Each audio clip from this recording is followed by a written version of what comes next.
I could take this in probably many different directions because I work for, in a sense, to support a medical group that goes to Honduras.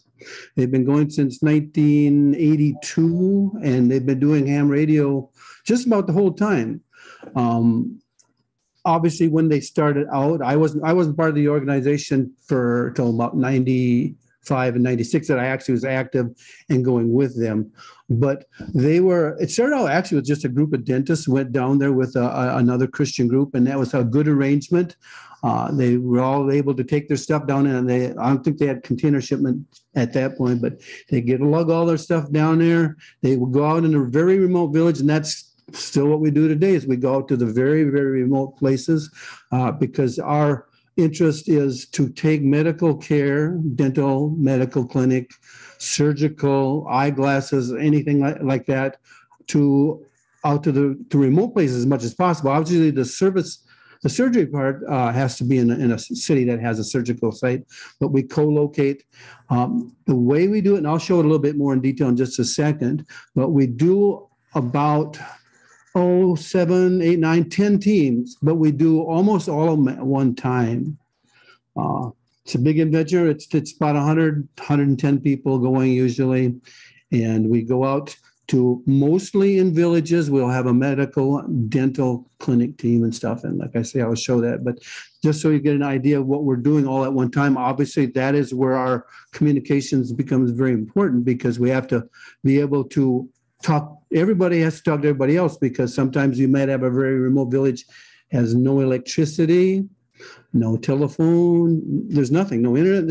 You probably won't even find anybody out there with a satellite dish or anything. And so we have to just know how to talk to them, but we also have to talk to some of the teams might be like a surgery team might be in town where there's cell phones, all kinds of stuff. So you have quite a mix of things, and there might be a person on a surgery team. You say, "Oh, I can just pick up the phone," but you can't talk to the medical director who happens to be on a remote village that doesn't have anything but a generator and radio gear. So that's the kind of thing that we work against. But we've been doing it so many years that it does pretty good. And I'll kind of start things here. I'm going to shift over to the slideshow, and you can see that. Let me get my button push here. There, that should do it. IHS, International Health Services. Let me jump forward. This is kind of what we see when we go to a village. You know, you tell one person in the village you're coming, and if you wait a few days, this is what it'll look like, because typically there is villages that we go to have no medical care at all, or they might have a little house or something for a clinic.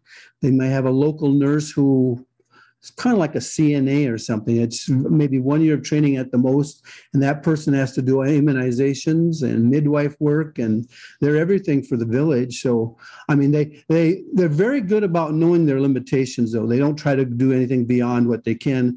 They just, if they have to, they send the person off to go to the big city and go to a hospital or whatever, and they hope they get there. And that's about the way it is. I want to just show that part of it. It says we go where no one else goes. There are other medical groups that go down there, and they do very good work, but quite often they do cleft palates, they do surgery type things. But where we go in the eastern part of the country, there's very few people that go there for medical care. This shows Honduras in Central America, and this is Honduras itself. I don't know if you can see my pointer very much. It's just a little pointer. But one thing about the country, I got 2 cities that are highlighted in yellow, because one is called La Ceba, and that is kind of in control of a few teams that we send in the mountains. But we don't really send too many there because that's where there's coffee and plantations and things like that. So there's a little bit of prosperity, shall we say, a little bit of infrastructure, but we still find villages go to there. But by and large, we go to the eastern part of the country, to Puerto Lempira, and that is our second command post, if you want to call it that. It's where we do our logistics, and we send most of our teams out there. I think the next slide, yeah, this is an older slide, but it shows one of the years, 2011 is probably our busiest year. If you see all those squares there, each of those pretty much is a team. The detail might be you may not be able to see it real well unless you have a large screen laptop, but the four on the bottom, the four squares on the bottom, those are all medical dental teams. And there's a list of people on each team. That's what all the writing is on there. And it shows the names of the people. It shows their profession and stuff. And I make these maps up so that every radio operator has this. So he knows where everybody is, for one thing. And also the team leaders get it, and they can give it to their team so they can see what's going on, but they can look at their own team. And so we try to be doing all this kind of coordination before we ever go. Let's see my next slide. Here it says, it's just kind of a repeat of the information I just said about all the dental teams. We have three types of teams: a medical dental team, and they're the ones that typically go into a village. And that's where the most remote part of it is. The places that we'll have to take, usually have to take a generator. We'd have to take purified water and water purification systems with us usually, and things like that. Surgery teams obviously are in a city where we have a hospital to do those. Portal Impera, which I mentioned just a second ago, has a surgery that we send a surgical team to. And so that all the teams that are over in that area of the country that are our clinic teams, if we find things, surgical cases that we can't do on site, we can send them right to our own surgery team. So we're our own referral team. And in that same city, usually we have an eyeglasses team as well. So we kind of try and do as much things as we can at once, because once we're gone, we're there only about 2 weeks at the most. And once we're done, we leave, and then what do they have? They only have their own medical care system again. So we don't like to leave a lot of patients behind that need extended care, especially in the surgery side of it. For one thing, it's quite a burden on their system, because Honduras is about the poorest country in the Western Hemisphere. They're kind of between them and Haiti and a few places like that, kind of take turns taking the honors of being the most, the lowest cost of living, all that's kind of. So the point of that is we have to be so very self-sufficient. We have to take everything with us to a team site, especially to the ones out in the clinic sites. We take everything. My thing jumped ahead, I think.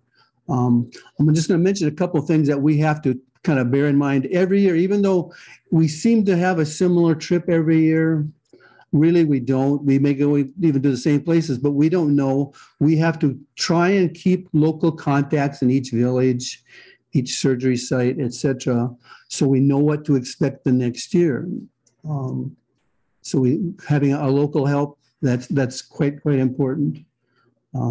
Especially for us as radio people, because we need to know who we contact. Usually it's another person that we know on one of our other teams, but there are times we have to rely on talking to somebody local.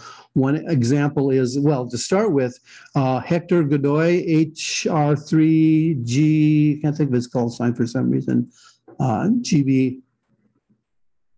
It's his initials. I got to stop and think. But anyway, he is the president of the Ceba Radio Club. That's the other city that I first mentioned. That's where everybody kind of flies into to start the trip.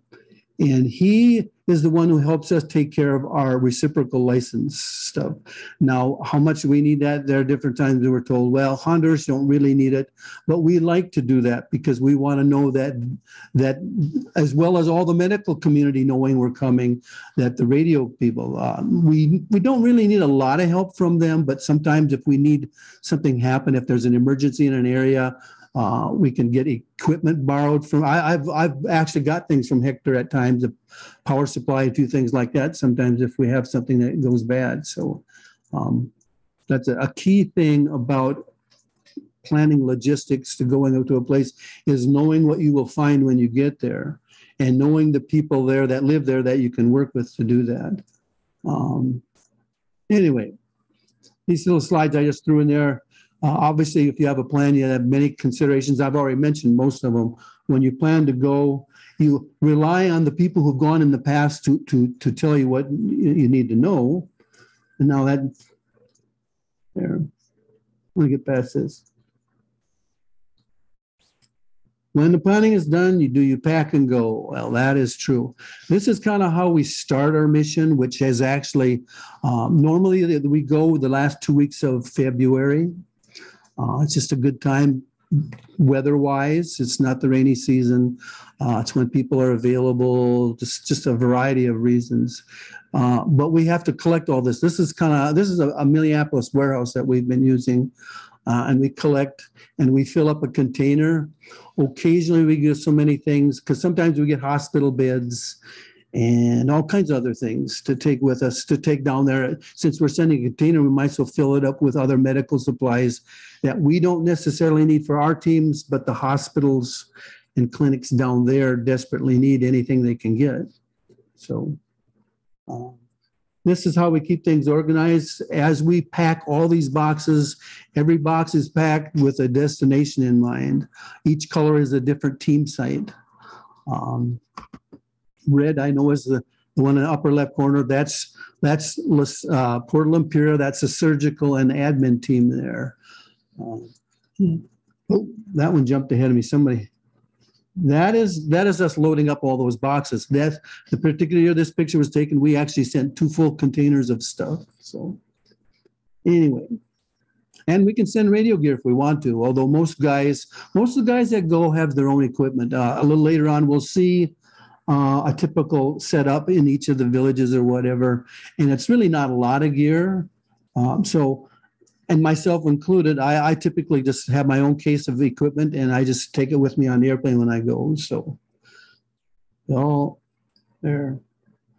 One thing that is very important is, this is for the medical side more so than us. This is for the doctors and nurses. They get their last briefing just to know what they're going to find out in the remote areas. Things usually don't change too much, but once in a while they might have some typhoid going on in some place or stuff like that, or a little bit of malaria going on. And so they go through and tell the medical portion of the teams, the latest on that sort of stuff. Then we leave La Ceba, where this is taking place, and we head out as teams to all these different places we go to. And some go by boat, some go by airplane. This is the place. I've been to this village, Uhi, I think I went there for 9 years. Not steady 9 years, but nine trips down there. And I got to know the local people very well. Really, it was hard to talk to them. I could send them an email and they'd have to go into the big city and talk with a friend or something to get their email, because this village had no commercial power. They had one generator that a church had, but it didn't run very well and they couldn't afford gas for it. So that was it. One guy had a battery. He would go charge in the big city, big city of Portal Imperial. That's what they called it, the big city. They'd go charge it once in a while and he used it for his radio. So that's it. For lights are candles.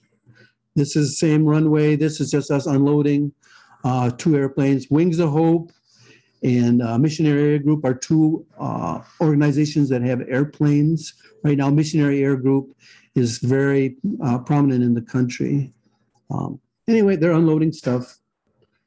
And this is the same village. The airport was basically just a cow pasture, and it wasn't next to the clinics, the way to walk a ways. And a lot of local kids come and help us because this way they can get out of school, or so they think. So this is this is in a different village, but it's very much the same. I like this picture because it's a huge church. And this is what we see when we come to the clinic. In any of those villages, the people are waiting for us because the American doctors are there and they need our help. So we just jump in and start working. This particular site, the best thing we had was this old church building, and you could see through the walls of the outside. So fortunately, that was many years ago, and that they have a new church there now. But local nurse, the gal in white on the right side, she was there. This was in Uhi, and she was there for just about all the years that I was there, and she was very good. She spoke English, so she did a lot of things for us. Same place. This is the same building, just the other corner of the church. This is the dentist, and this is his area. On the left side is where they scrubbed all the instruments. They just had to use Cydex, excuse me, what they cleaned instruments with. On the right side is where they just put them. So they sat in the sunlight, the instruments, and they just pulled teeth. That's usually about all they have time to do there, because when you get to a village that has never had dental care, about the most you can hope to do is see as many patients as you can. Not that you want to pull all their teeth out, but the ones that are not, that you can't save their teeth, you want to pull them out before they become infected or whatever. And that's just mostly what they did. There are some places we've been going to for many years now to where it's improved to where we can actually start doing other kinds of work, but pretty much it's usually just extractions. He's doing that. And that's another local one nurse. She was only there for 1 year for some reason. I don't know why, but okay. Also, the doctors go to a house for a house call sometimes. If a lady was having a baby, the clinic wasn't very big. It was better just to go to the house because that's what they were used to anyway. And a lot of the houses are up out off the ground. That keeps the animals away. It keeps it house cooler.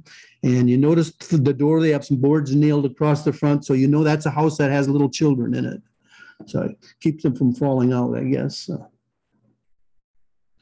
Okay, here's our first radio picture. This is me.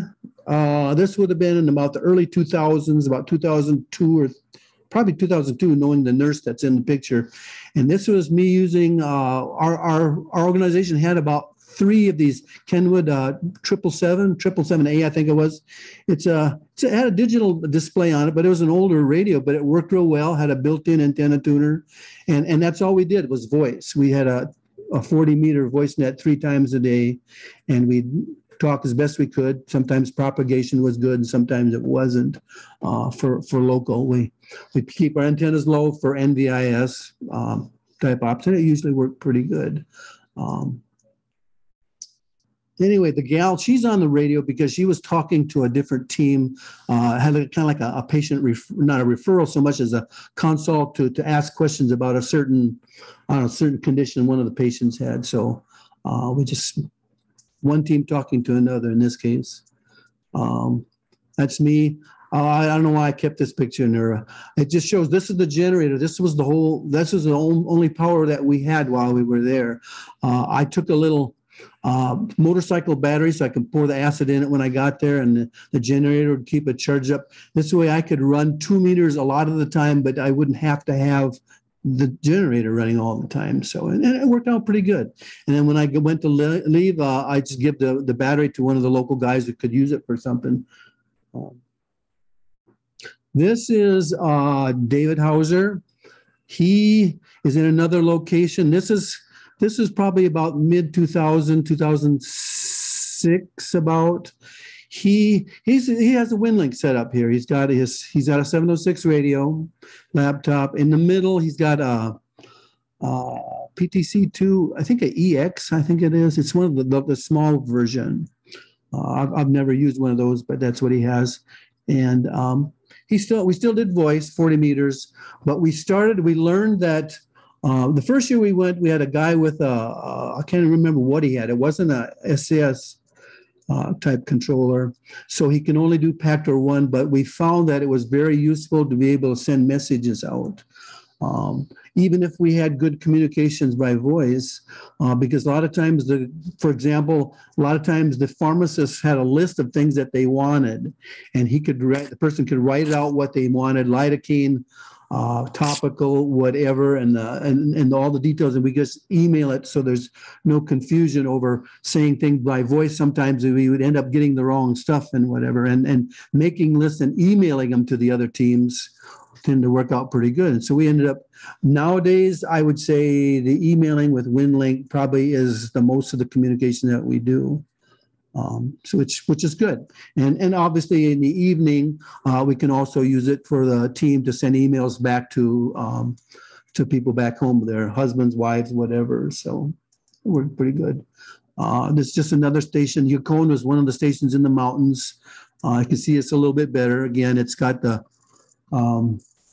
right there, 706 radio. He's got a tuner and a power supply. And the TNC is sitting up and down at PTC2, I think. And then there's his laptop. Most of the time we've been using airmail. Last few years, some of the guys use WinLink Express. I'm kind of old school. I like the airmail. Express probably has a better usage if you're jumping between different things. If you do Vera and other things, WinLink Express is a little bit better for that. But just plain doing airmail alone, I found I really like it because it's just very user friendly, and I'm used to using it. So anyway, I'm not a salesman for which one to use, but it works out. We have a mix from both guys. We do, by the way, each year we have, even if we have all the same people going that went the year before or whatever, in about November and into December, we do a little training session just to get on the air, talk to each other and whatever. So we check it out and have fun, and we're ready to go. So, okay, let's see. This is another spot. This is on a river team, but again, same conditions. They just were using generator power of our own generator. This is a nurse. She's just doing some sort of an email to somebody. I don't think she wanted some meds, but she had some other question. I'm not sure what all it was, but she just sat down, typed up the message, and then the radio guy sent it out. Okay. Here's a patient referral. It's back to that first village we looked at. It was in the cow pasture there. Well, the airplane came because we called in and they came and picked up a patient. And that happens on clinic teams. Some years we only have one or two. And about 4 years ago, I had a team out in a place that we had about 16 people, and about half of them were hernia operations. I don't know if they had something going on there. But in villages, sometimes we don't have much for facilities, so we would bring our own mosquito tent and just set up. This was in a newer place that had a newer type of a church, but there you are. And then the cooking is done on the left-hand side there. Just pots and pans and all that stuff we bring. I have a couple tubs down there in one of the storage places we have. It's just pots and pans and all kinds of miscellaneous things. That's my wife. She was doing eggs. Somebody went and talked to some local people and got a bunch of eggs from the local chickens. And okay, this is a school. This school, you can see right through the building. That has now been replaced with a new school. So things are improving in some of the places, but this is a local house being built, and it's still done this way today. You can tell a house that's got a family that's growing because they add on to the house. And also another thing is they have very poor water conditions there. They basically have holes that they dug in the ground and they scoop it out. So we brought some hand pumps. And each year we bring the repair kits to keep them going because they use them a lot. But it actually works quite well because you don't need electricity. This is some ladies that are doing laundry.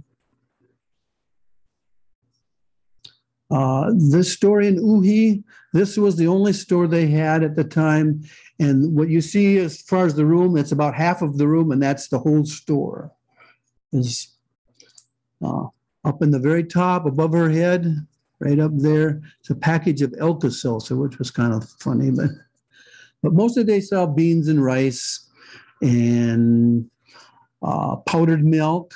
We'll do that because that keeps for a long time. And cereal and just a few other things, just mostly the staples of things, because most of the time people don't have money there. They just barter with exchanging things.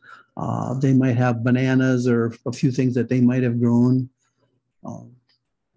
So she doesn't have much there because there's not a lot that people can buy. Okay, we'll do a real quick thing on eyeglasses team, but it's just to show you that basically we don't just go there and just whatever. In fact, the eyeglasses team they do more than reading glasses. They actually do fill prescriptions. This is an auto refractor, which I've used a few times myself and helped out. And basically, this machine, he'll check each eye and whatever, and have a digital readout of what the glasses fittings are, the prescription, shall we say.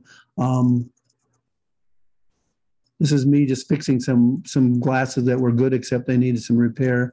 Anyway, here's the boxes. We get lots of boxes of glasses, about 4,000 pair usually, just to have a good variety. It's not that we use that many, but you have to have quite a selection to get all the different combinations of your left eye and your right eye prescription and whatever. And that's what they're looking through the boxes. The boxes have I think it's your left eye, the prescription, all in a box. Maybe half that box is the same approximate for your left eye. If your right eye is the same, that's fine. But it's so they have to go through and look at many glasses to find something that's as close as possible to what the machine says they need. Here's adult bifocal. That's the one in the center there. Male bifocal, and just a variety of different things, different strengths, and that's how we do it. So.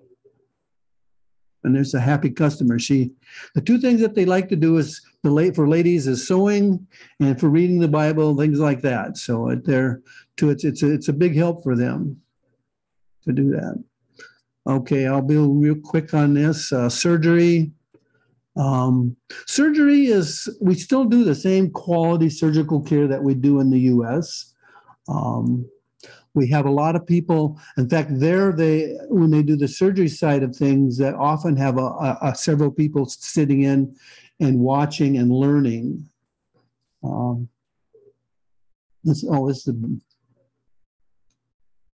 me back up to this other one. This one right here, there was 3 students, the 3 on the right, and the one guy, you can't see the picture, or maybe you can see it.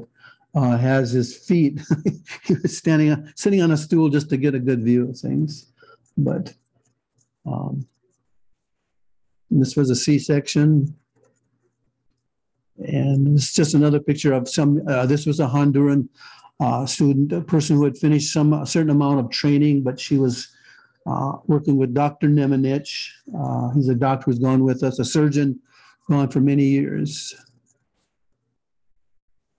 Okay, we're almost done here. I'm going to just show a few pictures. Yeah, this is Wagyu.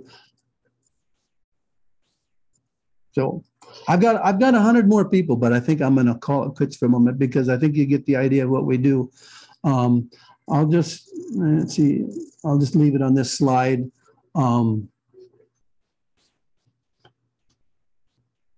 International Health Services, we have a website. You see what it is there.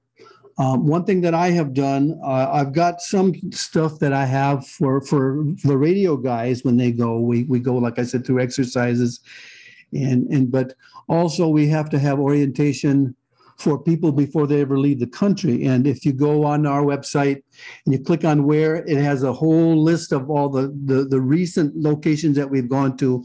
And I and a few others have put up a lot of photos under each team. So it's kind of it goes through and then there's text with it, kind of like this slide presentation was. They can see, and it shows what the sleeping facility is like, what the cooking is like, what the clinic is like, the dental area, all the different things that a person wants to know before they get there.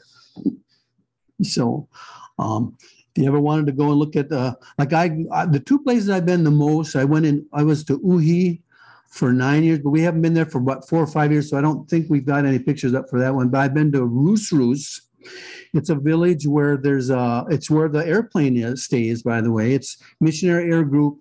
That's where their plane is, year round. But they're out there in the middle of nowhere, but they have very nice facilities there. That's why they're at that location. They have they got a duplex house, they got a hangar building, they got another house, and then they have the hospital. They call it a clinic, but it truly is a hospital because Back in the Contra and Sandinista days, when there was lots of tuberculosis, this hospital had a lot of American people coming there a lot, and they actually have a surgery ward. It's very tiny, and nowadays most of the equipment, I don't know if I'd trust it anymore, but it's a nice facility. But anyway, a person, if you go to our website and you go to Roos, it'll show you those kinds of facilities. So that's the one thing that we know that we will always have as a situation, that whenever we go, you can say, oh, they're in a remote village, but that can mean many, many different things, both to the radio people, but also to the facilities for the medical folks. Some places, this Roos now has commercial power there. They have 2 Honda inverter generator type generators that they can use when it's just minimal of lighting and things. But they have a 4-cylinder diesel generator there that they use when it was put in there because of the surgical ward, surgery room, the OR room. And so they could use it for that and run air conditioners and whatever else. So we don't have to worry about power. They even have solar panels and inverter kind of a system where they even have power that way, which isn't a lot of power, but it's certainly enough for lights and radio gear and stuff like that. So anyway, that is let's see what my next slide is. Oh, it's just some other contact information. I think I'm kind of done for right now. I could go into more detail about some of this stuff, but I certainly can start fielding some questions if you want. Can't believe I talked that long. You did great. You want to down your screen? Yes, I can do that. I will go to Alt-N. There. Okay, I'm back. There you are. Okay, looking for questions, folks. Barry, how are we doing in chat? We're good. Okay, I don't see any hands raised, but this is a little early. I got to turn up my volume a little bit. Somebody read Phil Sherrard's message. Chat. Barry? Let's see. I can go to look at chat and see what it is. Let's see, chat for. Well, this is Phil. This is Phil. I'll be happy to read it. John, great presentation. Wonderful work you're doing there. God bless you for doing it. I was just saying, if you are interested in looking at WinLink Express, and I'm not in any way putting down airmail, but I think we have some features in Express that have been added over the years that might benefit you. And if you want to look at it and get some training on it, I'd be happy to volunteer to do training for you and the others, communication members of your team. We could spend 1 or more sessions going through it and looking at the different features in it. Okay, that's good to know. We have actually, I had some, well, this is data. I would say they're like 10 or 12 years old, but really I update them each year because sometimes, I don't know on the Express side of it, but with like the catalog files change, which has like places to go to get weather reports and things like that. And now they have some that are through the area of Honduras. Just a couple of years ago, I talked to a gentleman who was involved with that part of things, updating, and he helped get some more stations, weather stations, shall we say, in that area to help us so we can kind of predict what weather is, so that if we're out in a remote village and the only way you can get out of there is to drive out on a muddy road. In Minnesota, we call it a minimum maintenance road, and there we call it a no maintenance road. And if that's where your transportation is, and that's the only way you can get out, obviously you have to watch the weather and make sure that you don't get caught somewhere, which we never have had that problem that time of the year. So anyway, I appreciate that, what you mentioned, though. We have a few people that do go with the WinLink Express, and they'd send me some information about it as far as, well, this is the comparable part to Exercise One where you load in and, when you do your address book and some of that kind of stuff. So it's good to know what's available. Okay, any other questions? Yeah, Victor, you got your hand up. You want to take the floor? Well, thank you. I know I work with the Lions Club, and I know we do a lot of good work. You're doing a lot of great work. Absolutely fantastic. Listening tonight, I got to the realization that North America, we seem to be driven by our friends, our families, our partners in South America. I'm just curious if we have any vets that came out of Vietnam who worked in the USAID program and have ever had a chance on any of these missions to revisit Vietnam and their villages that they worked in back in the 60s and 70s. Is anybody aware of any of that? Thank you. Well, I'll just say my part of it is no. I was stationed in Guam when the end of the war was coming, and they had what they call Operation New Life when they were evacuating people out of Saigon, and it was quite an experience. And I wasn't even there in Vietnam, and I see what it was like. So to do that, our organization is strictly Honduras because that's what we know and whatever. Not that we couldn't spread out. We don't want to be spread out thin and just trying to do a lot of things rather than just working with people that we work. Some of the people in Honduras, like there's a gal at the Red Cross. In fact, she's in charge of the whole one department. A department's like a state in here. In Honduras, they call them departments. And she's in charge of the Red Cross of a whole area. And she was one of the founding fathers or ladies, whatever you want to call it, back in 1982 to help us get set up. And she is still with us today. And she helps us with container shipment paperwork and things like that. And so it works very well for us. And we certainly don't run on a business because a lot of these remote villages, there you go out there and you wonder, I go up there to this day and I've been there 20-some years, and you wonder how on earth do they ever get by? What do they live on? Because the ground isn't even worth very much for agriculture even, and there's no minerals or oil or anything or coffee, or they just have so little. Just along the rivers, they have sometimes a little bit that they can grow bananas and whatnot, but they survive out there, and thus they're very, very poor and they can't afford things, and it's through no fault of their own. And these aren't people that just decided to go live there in the last 100 years, whatever. These are indigenous people. You hear the Mayans and the Incas. Well, these are the Mosquito people out there, and they've been there for thousands of years, and that's all they do is live off the land. And we just want to help provide them with medical care so their life expectancy is more than 35 years or so. You know, that's the perspective we have. Okay, beautiful. Let's take one more from the raised hands and we'll jump over to the chat. Diana, do you want to take it? Sure, thank you. I wanted to say thank you, John. I enjoyed meeting you and talking to you over the phone before this presentation. And I really enjoyed the presentation. Watching it brought back a lot of good memories for me of some similar situations and places.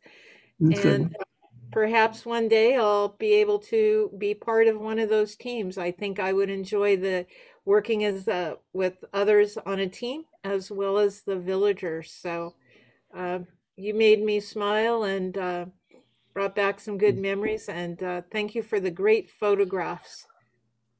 Right. Well, I didn't do all of them. So that's what's nice about me being a radio person.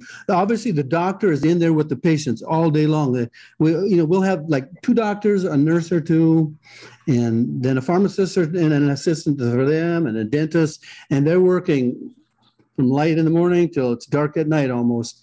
But not that I can goof off, but I have times where I'm doing my net radio work or doing emailing, but I can go around, I can take pictures. Usually I'm the team leader, so I'll go around and just make sure that everybody, make sure you're drinking water and doing things. And I can kind of take a step back and see what's going on. And I see what you're saying, because I get to see things that a person in the clinic room, they just see patients. They don't see the bigger picture of what everybody's doing sometimes. And sometimes I show pictures in the evening and they go, wow, the dentist did that or this. And it's really eye-opening, and I appreciate your comments on that because I know what you're saying. Beautiful. Thank you, Dinah. Barry, what's going on in chat? Lots of good comments, but no questions. Okay. Dan, you got your hand up. You want to take the floor? Yeah, John, I want to thank you for your work, actually. I mean, if there's anything I can see as God's work, you're doing some of it. Right. That's just, hard to say thank you for. But moreover, I want to leave you with a parting thought, which is it might seem like there's no way to live in the jungle, but bring some of those people here and put them in a big city and they're going to feel the same way. Right. Well, they get by. They have animals. Don't have fences, so they're out there somewhere. But they tend to know who owns which ones and that kind of stuff. But it's what they've used. They when we come and we help them, they are just so thankful because it's this things that they've never had before. It's that and the school. And when we help them, they're just so thankful. And sometimes we see people come in with something that to us would never have been a problem, but something that somebody got some condition or something 5 years ago and they're not going to make it. And there's nothing we can do about it. And they understand that because that's what they've used to in the past. And they just come up to you and they just give you a hug and say, thank you for helping us and telling us what's going on.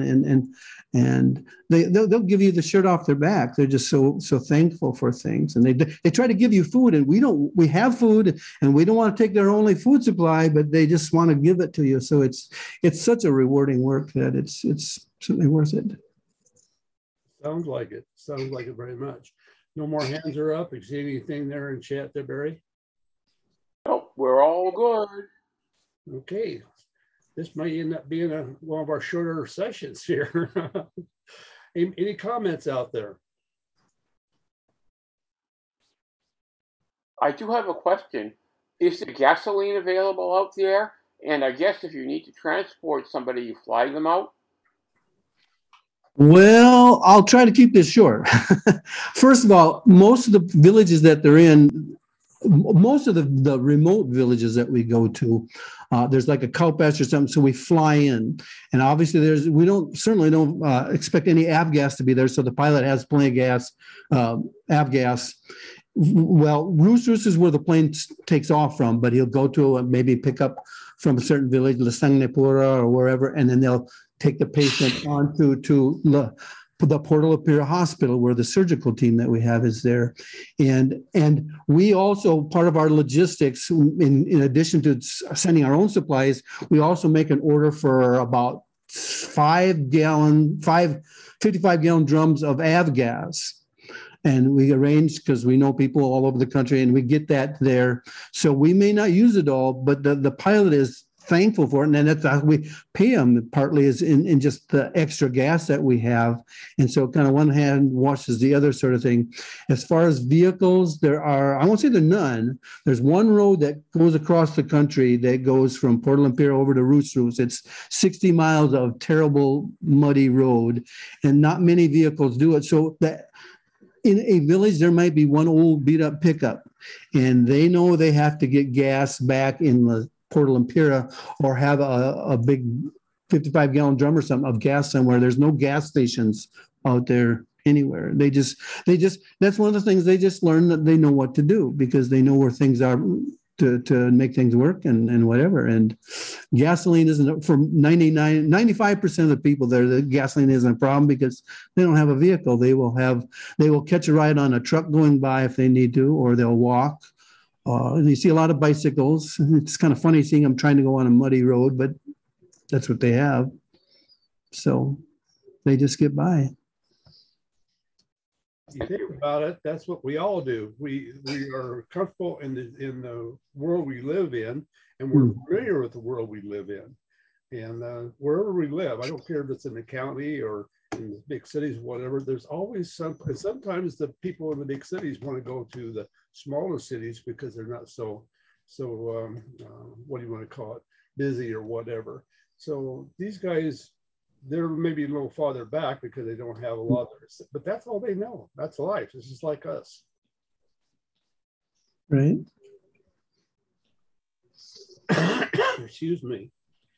Okay. Any more? Okay, Victor, you got your hand up. Take it away.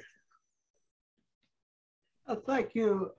Talking about the transportation issue, we're moving forward in the world in a global sense.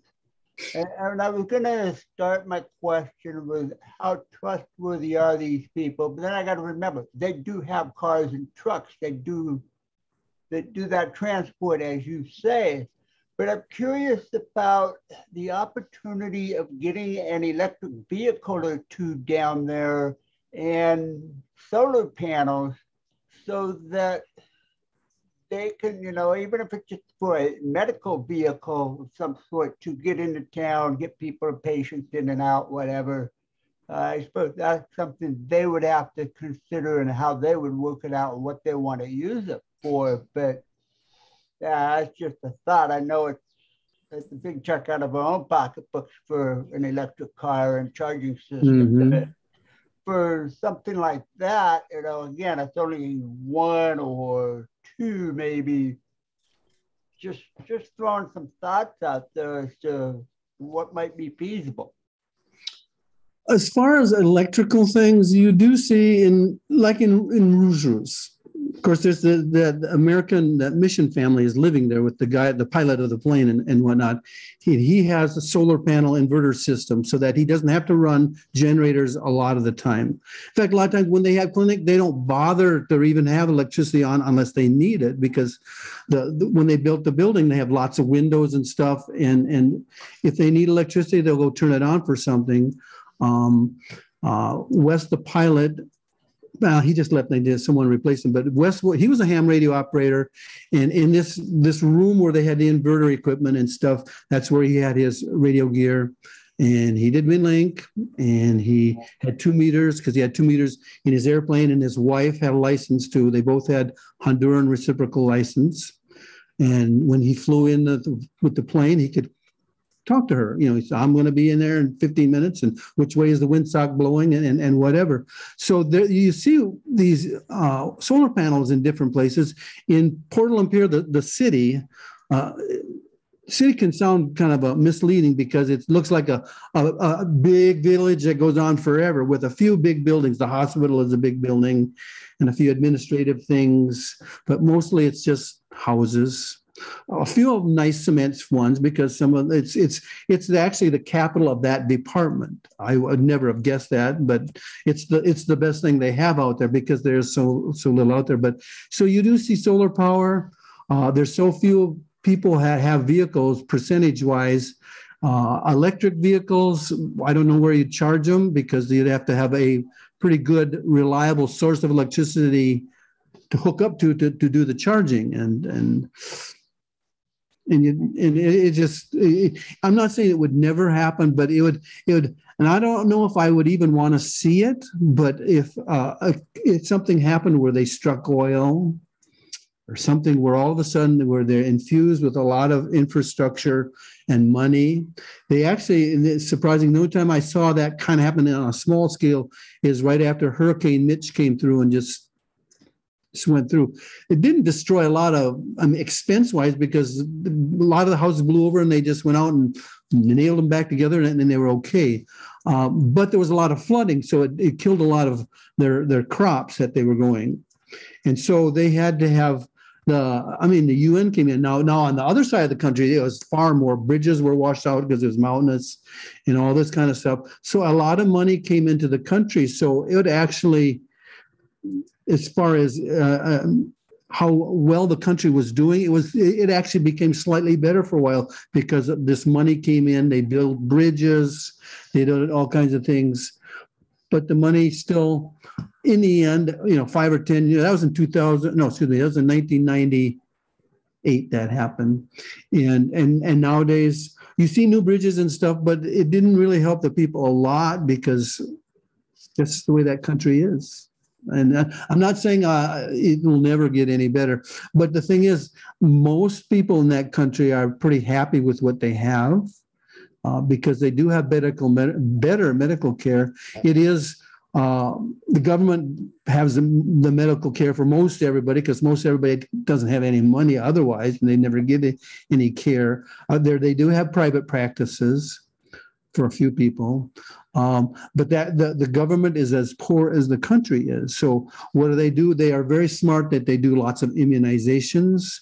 They have midwives that take care of babies and help, and they do lots of training that way. But other than that, when we go in, we do a lot of detailed work that They can't. And then you say about this technology of bringing things in, who's going to maintain it? People have come in and put up solar power this and that and whatever, and you come back 10 years later and nobody knew how to repair it.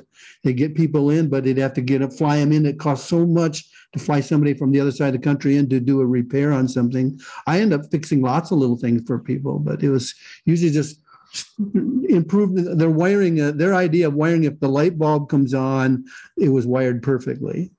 And if it's twisted wires, bare wires sticking out, it doesn't matter as long as it works. Well, a lot of times I would take supplies down there and rewire some things in their church, even though they didn't use the generator too often, but sometimes they want to have a little thing in the evening and whatever. I want them to have safe stuff. So anyway, I don't know. I probably rambled on too much about that, but that's kind of the world you live in.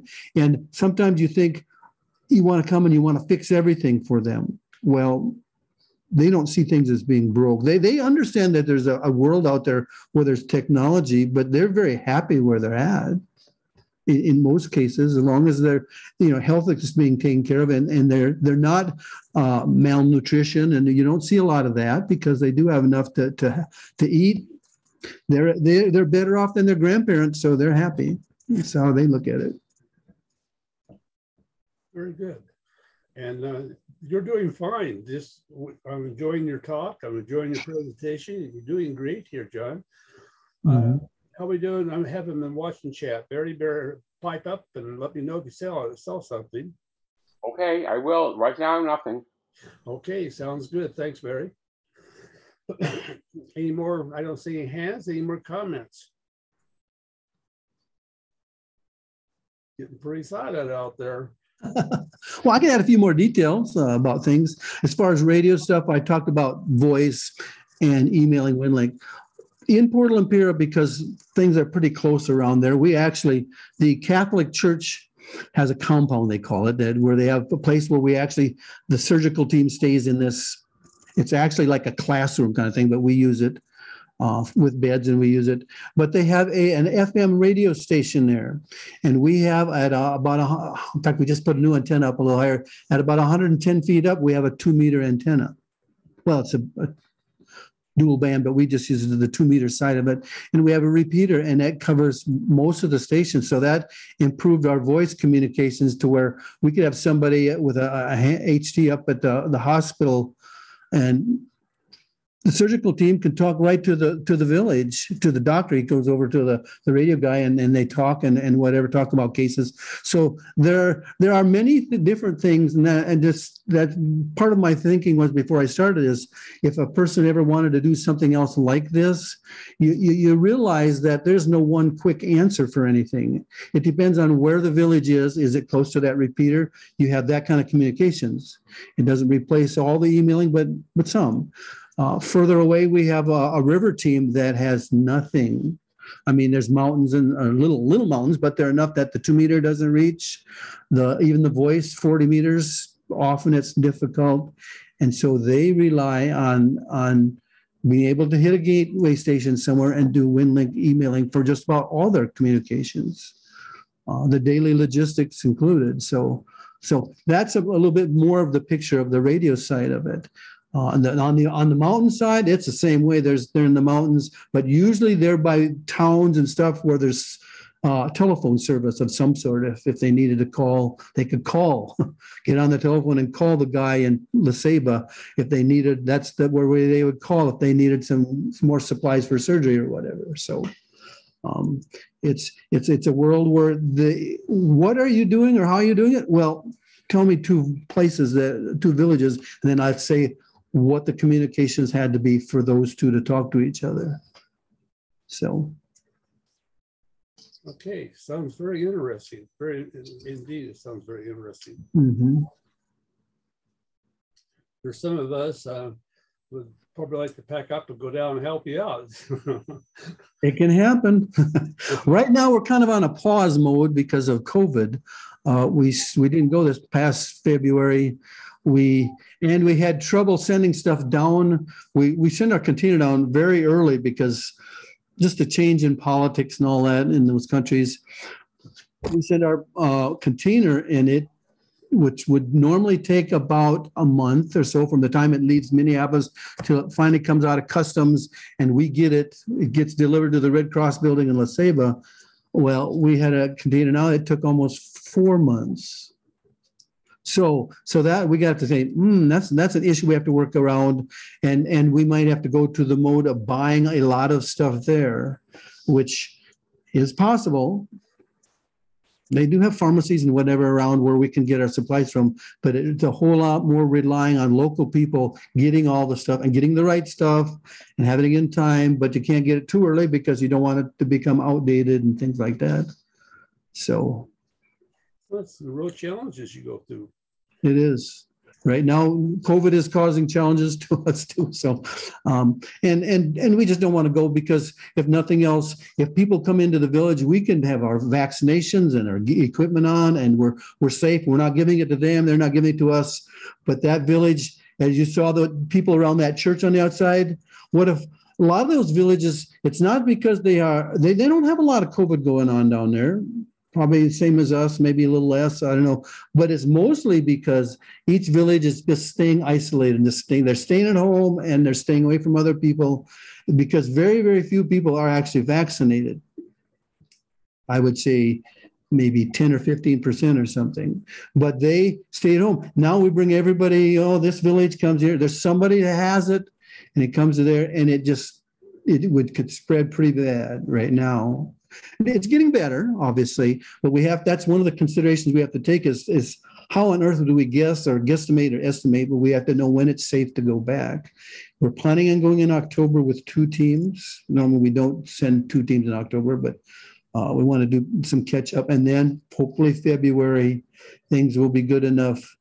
And we'll have to have some local people go out and do some surveys of the different villages if there's COVID in places and I don't know how you ever manage to say, well, this village, you guys can't come because you have COVID there.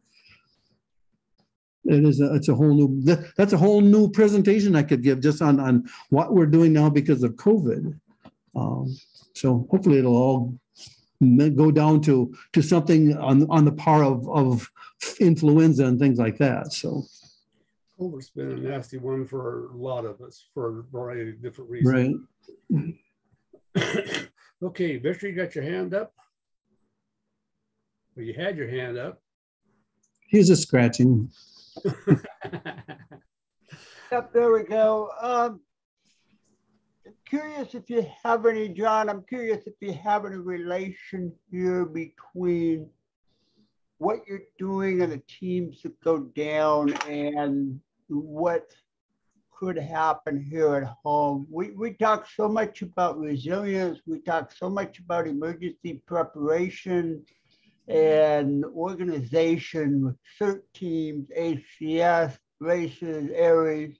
And yet somebody pointed it out the other day, when it happens, people will step up. We will come together. And I think what you're doing on one side is showing that in the spirit of the people in Honduras, they're happy, they get along, they manage, they've got that human spirit. And yeah, I think we'll be good.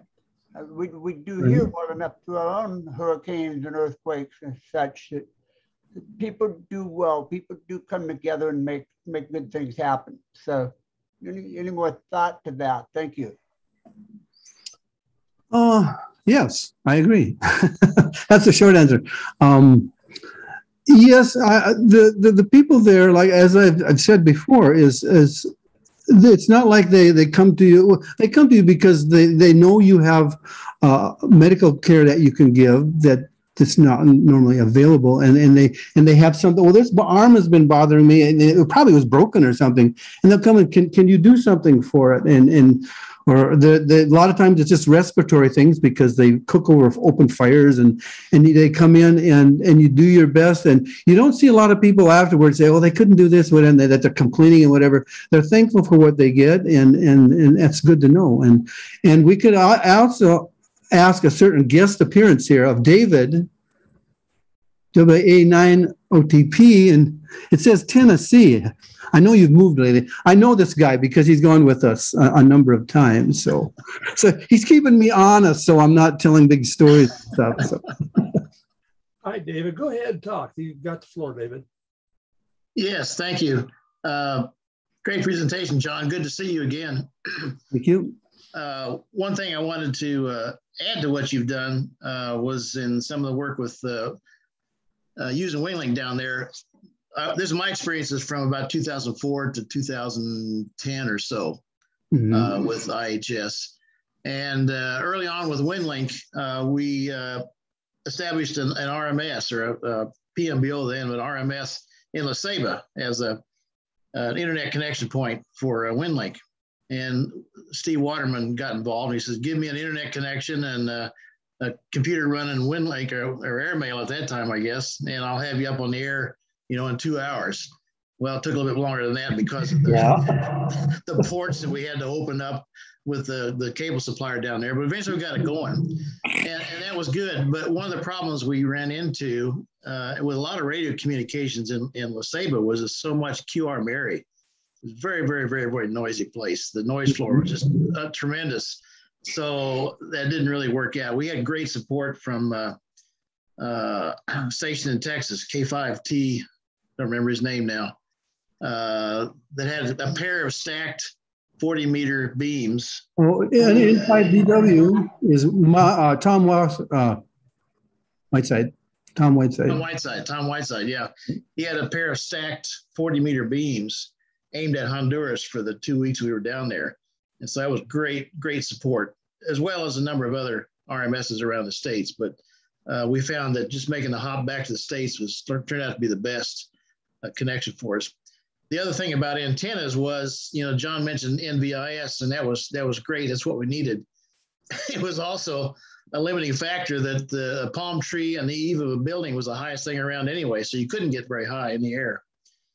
So we'd have the native kids would tie their ankles together with a rope, and they'd shinny up a palm tree and hang antennas for us, so that we could actually get off the plane, take our gear into a building, put up an antenna, and be on the air in a little over an hour with the resources we had there. Fire up a generator, put up an antenna, set up a station, and report back that we had arrived safely. That was important, was establish that communications right away. So good job, John. Glad to see you still working with it. Hi, Dave. Hi, John. It's old home week here at Laura Cutchins. Yes. For everybody else here, I was a veteran, and I see a few other veterans in the on the participants list here too. But for those who are interested, and when John gets things cranked up again for visits down there, he'll be in a recruiting mode.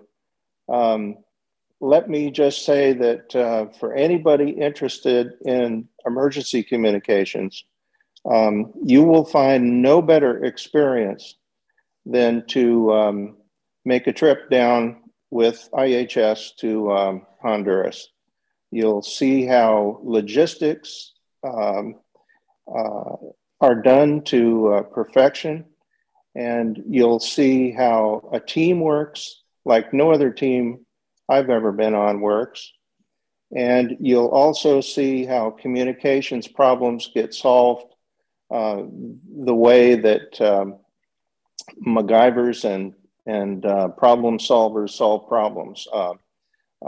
There's no other experience like it, and I think there's no better emergency communications training. That's my piece, and I've said it now. Good work, John.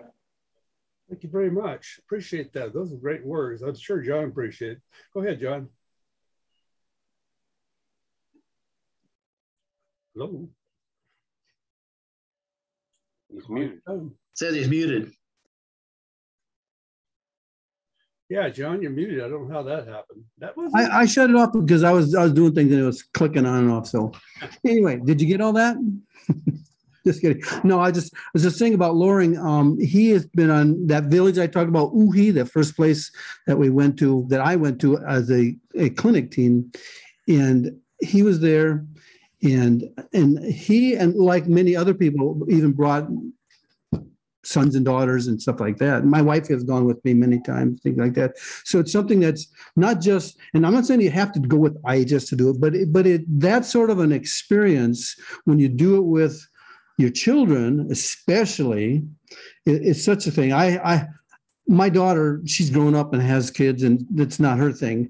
But I have nieces and nephews, and others like that. I've had 2 different brothers that go with me, and if you can share this kind of an experience with them as well, none of them were radio operators. Some had medical background or whatever, and it's good because it teaches them some things about radio if that's what they're doing, but it teaches them a lot of things about what's the important things in life and whatever. And I to this day, I come back and I look around when I get back and I just say, wow, we are so materialistic. And I almost feel like I have gained more in what I learn about things than what I gave to them. So it's true.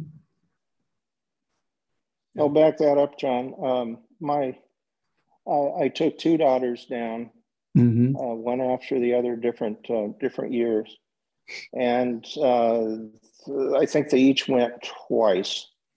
And as far as school was concerned, we talked to their school. I think they were in junior high school when they went down there.